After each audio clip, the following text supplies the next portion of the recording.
بسم اللہ الرحمن الرحیم۔ دیکھیے بات چل رہی ہے ان چیزوں کی جن کا انبیاء کے لیے ماننا، جس کا اس بات انبیاء کے لیے واجب میں سے ہے کہ یہ چیزیں انبیاء کے اندر ہونا واجب ہے۔ 5 چیزوں کا ذکر ہوا جو عقلی طور پر واجب تھیں۔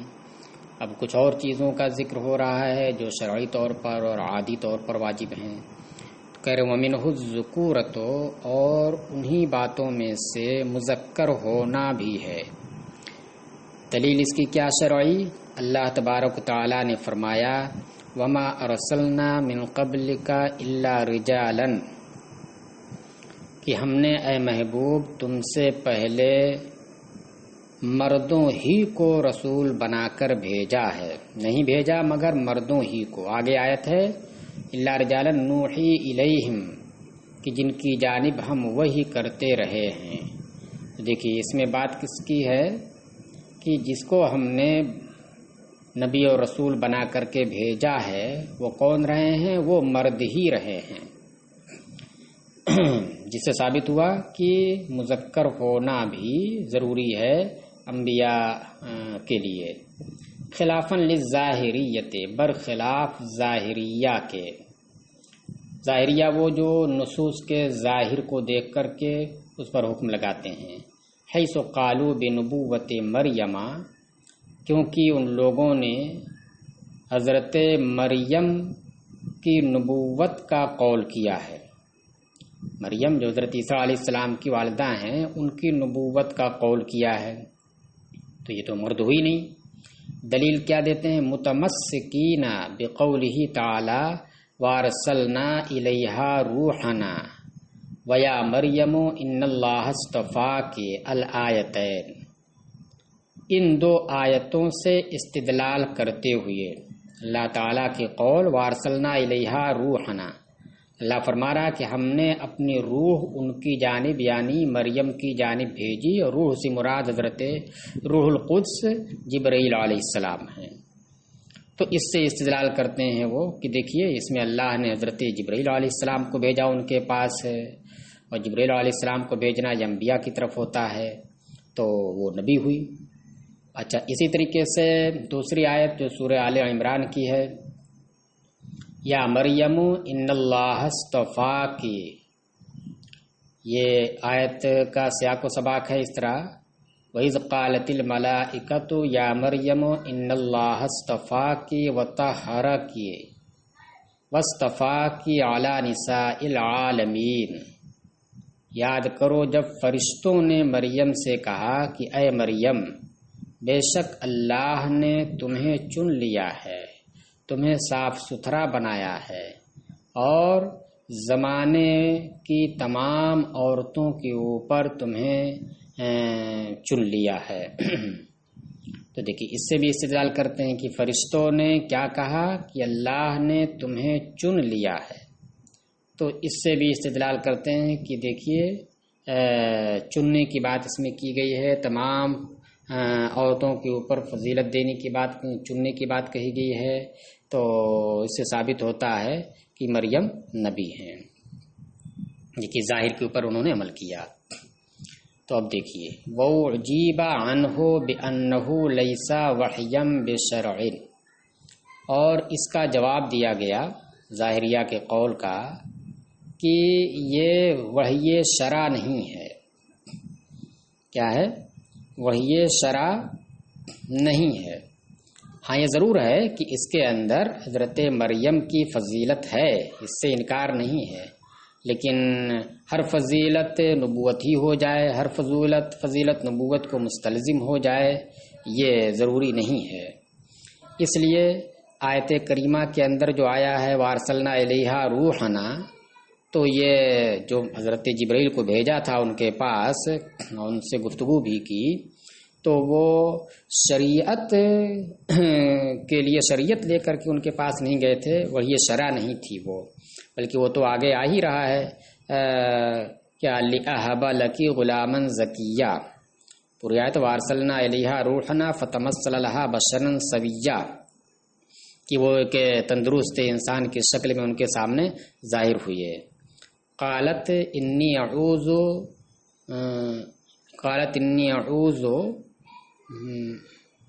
کیا مفہوم اس کا یہ کہ میں تم سے اللہ کی پناہ چاہتی ہوں اگر تم پاکیزہ ہو.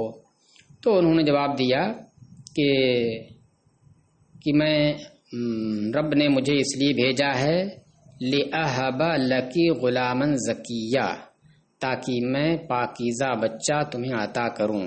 تو انہوں نے آپ کے گریبان میں پھونک ماری تھی اور آپ حاملہ ہو گئی تھیں، اور پھر بغیر باپ کے آپ کو عیسیٰ علیہ السلام پیدا ہوئے. تو یہ وحی شریعت نہیں تھی بلکہ اس کام کے لیے بھیجا تھا انہوں نے.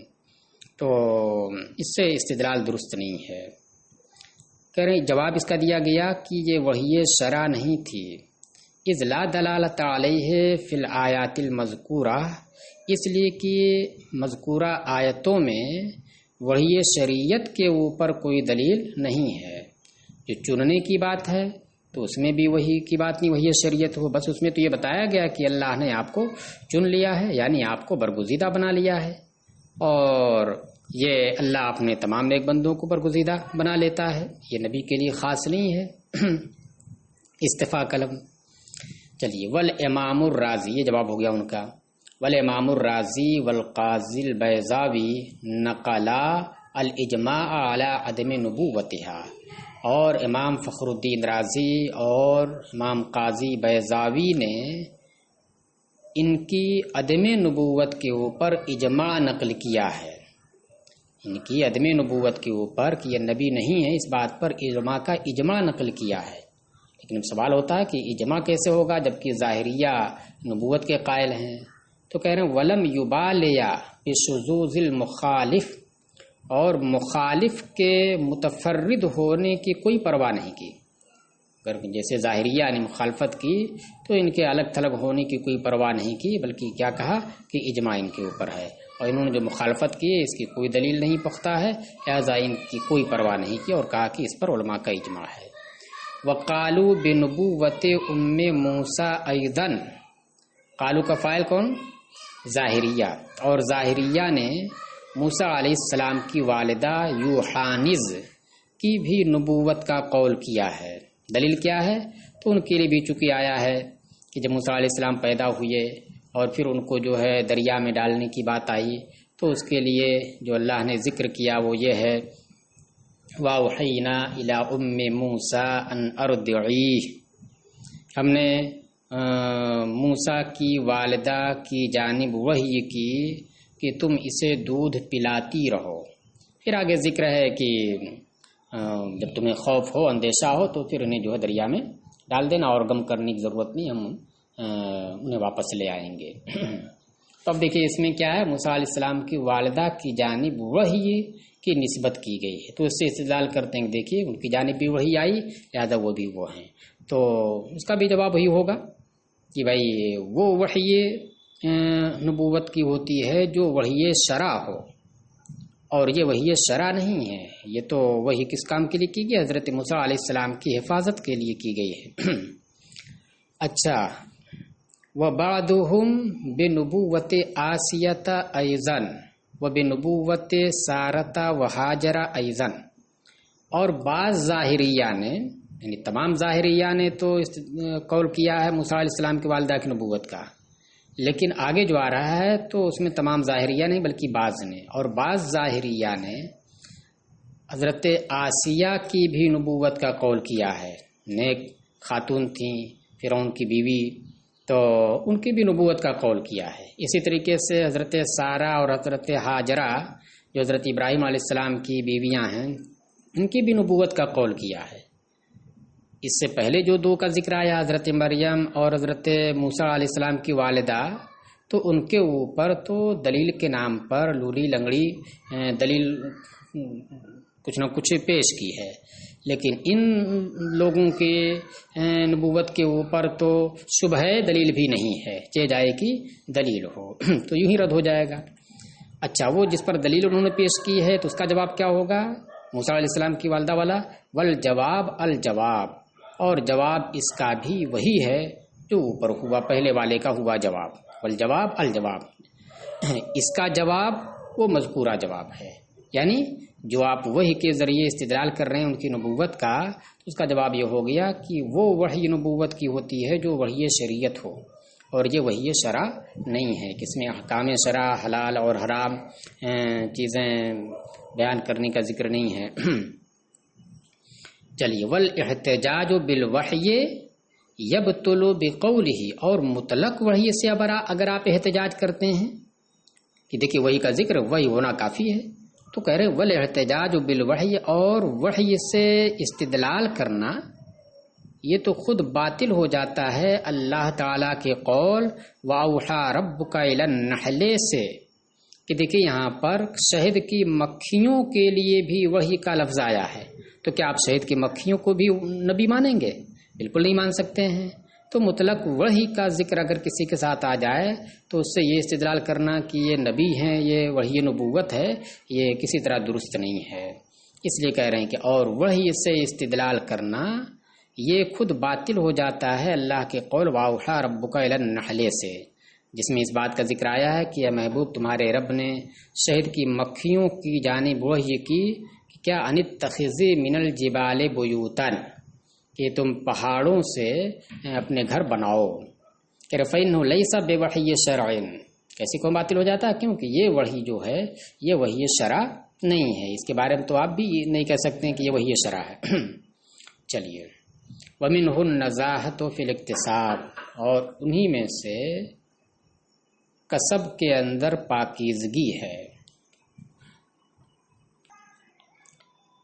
التباعد عن دناءۃ الصناعۃ، نزاہت فی الاکتساب کا مطلب یعنی پیشے کی ذلت سے دور رہنا، کہ ایسا کوئی پیشہ اختیار نہ کرنا جس کے اندر ذلت ہوتی ہے، اس لیے کہ جب ذلت کا پیشہ اختیار کریں گے تو لوگ ان سے نفرت کریں گے، اور نبی کا کام یہ ہوتا ہے کہ اللہ کے بندوں کو اللہ سے جوڑے، اللہ سے ملائے، تو جب لوگ نفرت اس کی وجہ سے کرنے لگیں گے تو پھر وہ مقصد فوت ہو جائے گا۔ اس لیے ضروری ہے کسب کے اندر پاکیزگی، یعنی پیشے کی ذلت سے دور ہونا، جیسے کل حجامت وکل ما یخل بحکمت البعثۃ، جیسے کہ حجامت کا پیشہ یعنی پچھنا لگوانا، کہ رگوں سے خون کھینچنا، اور ہر وہ پیشہ، ہر وہ کام، اسی پر عطف الحجامت پر، جو بعثت کی حکمت میں مخل ہو، خلل انداز ہو۔ بعثت کی حکمت کیا ہے؟ بعثت کی حکمت یہ ہے کہ نبی جو ہے اللہ کے بندوں تک اللہ کے احکام کو پہنچا کر کے اللہ سے انہیں ملائے۔ تو اب اگر کوئی ایسی چیز ہے جو اس حکمت میں خلل انداز ہوتی ہے، کہ جیسے ایسی چیز کا ان کے اندر ہو جانا جس کی وجہ سے لوگ نفرت کریں، تو ان تمام چیزوں سے پاک ہونا ضروری ہے۔ لأنه یوجب عدم الاتباع وتنفر اتباع، اس لیے کہ یہ چیز اتباع نہ کرنے اور طبیعتوں کے نفرت کرنے کا موجب ہوگی۔ اس طرح کی چیز جو ہے کیا کرے گی؟ اس بات کا باعث ہوگی، موجب ہوگی کہ لوگ اتباع ہی نہ کریں، قریب ہی نہ آئیں، اور طبیعتیں نفرت کریں۔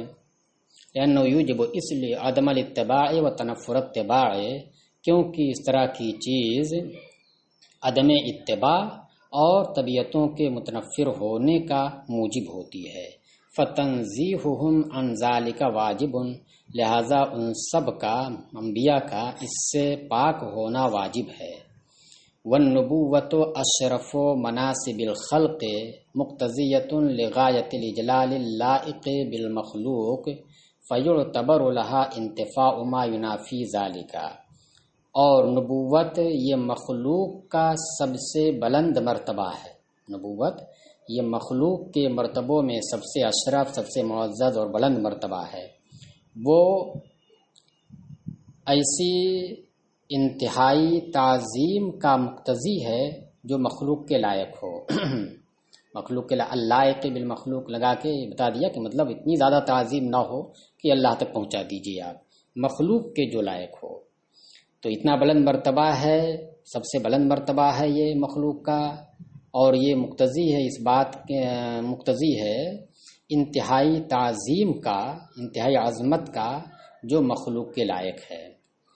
فیعتبرو، تو جب تعظیم کے لائق یہ ہے کہ عظمت والا ہو، لوگ اس کی تعظیم کریں، لہٰذا اس نبوت کے لیے ایسی چیزوں کا نہ ہونا معتبر ہوگا جو اس کے منافی ہو، غایت تعظیم کی منافی ہو، لوگوں کے قریب آنے کی منافی ہو۔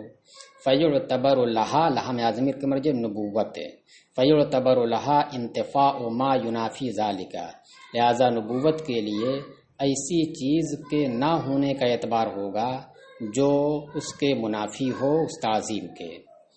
دو چیزوں، یا تیسری چیز، وَمِنْهُ النَّزَاهَةُ فِي الذَّاتِ، اور اسی میں سے ذات کے اندر پاکیزگی ہے۔ ذات میں پاکیزگی کا مطلب کیا ہوا؟ السلامۃ من البرص والجذام والعما وغیر ذالک من المنفرات، یعنی سفید داغ، کوڑھ، نابینائی وغیرہ نفرت کی جو چیزیں ہیں ان سے صحیح سالم ہونا، کہ اس طرح کی چیزیں نہ پائی جائیں، لوگ بدعہ ہیں۔ اب سوال پیدا ہوتا ہے اس کے اوپر کہ دیکھیے موسیٰ علیہ السلام کی زبان کے اندر لکنت تھی، حالانکہ وہ نبی تھے، تو لکنت ہونا یہ کیا ہے؟ یہ ایک عیب ہے جس سے لوگ بات کو جلدی نہیں سنیں گے، تو اس کا جواب کیا ہوگا؟ پھر اسی طریقے سے حضرت ایوب علیہ السلام اخیر زمانے میں، اخیر وقت میں آزمائش میں مبتلا کیے گئے کہ آپ بیمار پڑے، آپ کے جسم کے اوپر پھوڑے ہوئے، لوگ آپ سے الگ ہو گئے، آپ کی بیوی آپ کی خدمت کرتی تھیں۔ اور اسی طریقے سے حضرت یعقوب علیہ السلام کے بارے میں آیا ہے کہ وہ بھی اخیر میں کیا ہو گئے تھے؟ نابینا ہو گئے تھے۔ اور شعیب علیہ السلام کے بارے میں بھی اس طرح کا ذکر آیا ہے، تو ان تمام کا جواب یہ دے رہے ہیں۔ دیکھیے اس جواب کا خلاصہ یہ ہے کہ نبوت سے پہلے یہ چیز، ارسال سے پہلے یہ چیزیں نہیں ہونی چاہیے، یعنی ابتداءً ہی نبی بنائے جانے کے وقت ہی یہ چیزیں نہ ہوں، بعد میں ہو جائیں تو اس سے نہیں فرق پڑتا ہے، یا نبوت ملنے سے بہت پہلے ہو تو اس سے بھی فرق نہیں پڑتا ہے۔ یہ جواب دیا ہے اس میں۔ دیکھیے فاما عقدۃ موسیٰ علیہ السلام قبل الارسال فقد ازیلت بدعوتہ عند الارسال، اور رہا موسیٰ علیہ السلام کی زبان کی عقدہ کی گرہ کا معاملہ، لکنت کا معاملہ ارسال سے پہلے، رسول بنائے جانے سے پہلے، تو وہ ارسال کے وقت، رسول بنا کر بھیجے جانے کے وقت ان کی اس دعا سے دور ہو گئی تھی وہ لکنت۔ کون سی دعا سے؟ جو آپ نے اپنی اس قول سے کی تھی، وحلل عقدۃ من لسانی، اور اے رب تو میری زبان کی گرہ کھول دے، اور پھر اللہ نے یہ گرہ کھول دی تھی اور دور ہو گئی تھی۔ اور گرہ بھی پیدا کب ہوئی تھی؟ وہی بچپن میں ہوئی تھی، اس کا ذکر آپ نے درس قرآن میں سنا ہوگا، اس لیے اس تفصیل میں جانے کی ضرورت نہیں۔ اچھا یہ ہو گیا۔ تو اب دیکھیں جس وقت رسول بنایا جا رہا ہے اس سے پہلے یہ گرہ تھی، اور رسول بنائے جانے کے وقت آپ نے دعا کی اور وہ دور ہو گئی۔ واما بلاؤ، ہاں البتہ اب یہ ہے کہ پورے طور سے دور ہو گئی تھی یا بس اتنی دور ہو گئی تھی کہ لوگ باتیں اب سمجھنے لگیں، مگر کچھ تھی، البتہ وہ خلل انداز نہیں تھی۔ تو دونوں قول ہے، ایک قول یہی ہے کہ نہیں پورے طور سے نہیں ختم ہوئی تھی، کچھ تھی۔ یہی وجہ ہے کہ جب آپ کو رسول بنایا گیا اور وہ گرہ بھی دور ہو گئی، جب بھی آپ نے حضرت ہارون علیہ السلام اپنے بھائی کے بارے میں دعا کی اور اللہ سے عرض کی وَأَخِي هَارُونُ هُوَ أَفْصَحُ مِنِّي لِسَانًا فَأَرْسِلْهُ مَعِيَّ رِدْءًا يُصَدِّقُنِي، کہ اور میرے بھائی ہارون یہ مجھ سے زیادہ فصیح اللسان ہیں۔ تو یہ کیوں کہا آپ نے؟ اسی وجہ سے کہ اس کا مطلب یہ کہ کچھ لکنت تھی اور ہارون علیہ السلام کے اندر کچھ بھی نہیں تھی، وہ زیادہ فصیح اللسان تھے، لہٰذا ان کو بھی تو میرا معاون بنا کر کے بھیج دے کہ جو میری تصدیق کریں گے، میری باتوں کی وضاحت کر دیں گے ضرورت پڑنے پر۔ چلیے واما بلاؤ، تو اب اس کا جواب یہ ہو گیا کہ رسول بنائے جانے کے وقت دعا کی تھی اور ختم کر دی گئی تھی۔ واما بلاؤ ایوب، اور رہا حضرت ایوب علیہ السلام کی آزمائش کا معاملہ کہ وہ بیماری میں مبتلا ہوئی، فقد کانا مؤخراً، تو یہ بہت بعد میں ہوا تھا، یہ مؤخر تھا، یعنی رسول بنائے جانے کے وقت نہیں تھا بلکہ یہ اخیر میں تھا، مؤخر تھا۔ والشرط ما یکون مقدما، اور شرط وہ ہے جو مقدم ہو، شرط یہ ہے کہ وہ مقدم ہو، یعنی اس سے پاک ہو مقدم ہونے سے۔ وکذالکا اما یعقوبہ، اسی طریقے سے یعقوب علیہ السلام کی نابینائی بھی، ما انہ قیلا بانہ لم یعما، تو اس کا بھی جواب یہ ہوگا کہ بعد میں ہوا ہے، مؤخر تھا، لیکن اس میں ایک قول یہ بھی کہا گیا کہ نہیں، نابینا آپ نہیں ہوئے تھے، بل کان بہ غشاوۃ شدیدۃ، بلکہ آپ کی بصارت اور بینائی کے اوپر ایک شدید قسم کا پردہ ہو گیا تھا۔ ومثلہ شعیب، اور اسی کی مثل شعیب علیہ السلام کا بھی معاملہ ہے، تو ان کا بھی جواب یہ ہوگا کہ یہ مقدم نہیں تھا بلکہ یہ مؤخر تھا۔ اس پر اعلیٰ حضرت علیہ الرحمٰ نے لکھا ہے کہ کوئی کہنے والا یہاں پر کہہ سکتا ہے بھئی جو نفرت کی چیز ہے تو وہ تو ہر وقت منافی ہے، بقا کے طور پر بھی، شروع میں بھی اور بقا میں بھی، اخیر میں ہو یا شروع میں ہو، کبھی بھی ہو، بلکہ جب تک جن لوگوں کی جانب بھیجا گیا ہے رسول بنا کر کے وہ سب کے سب ایمان نہ لے آئیں تب تک مقصد پورا نہیں ہوا، اور جب تک مقصد پورا نہیں ہوا اس وقت تک کوئی بھی نفرت کی چیز نہیں پائی جانی چاہیے۔ تو یہ کہہ کر کے پھر آپ نے یہ بھی کہا ہے کہ لیکن یہاں پر جو بات چل رہی ہے، جو بحث چل رہی ہے، وہ کس کی چل رہی ہے؟ ایسی چیز کے بارے میں چل رہی ہے کہ جن کے منفر ہونے میں، نفرت انگیز ہونے میں ہی کلام ہے، نابینا ہونا تو یہ نفرت کی بہت زیادہ وہ چیز نہیں ہے۔ چلیے، وفی المروءۃ، اور مروت میں پاکیزہ ہونا، اس کا عطف اسی فی الذات پر ہے، ومنہ النزاہۃ فی الذات ومنہ النزاہۃ فی المروءۃ، انسانیت میں یعنی ایل انسانیت والحشمت، یعنی انسانیت میں اور عزت و وقار میں بھی پاکیزہ ہونا ضروری ہے، کعدم الاکل علی الطریق، جیسے کہ راستے پر چلتے ہوئے نہ کھانا،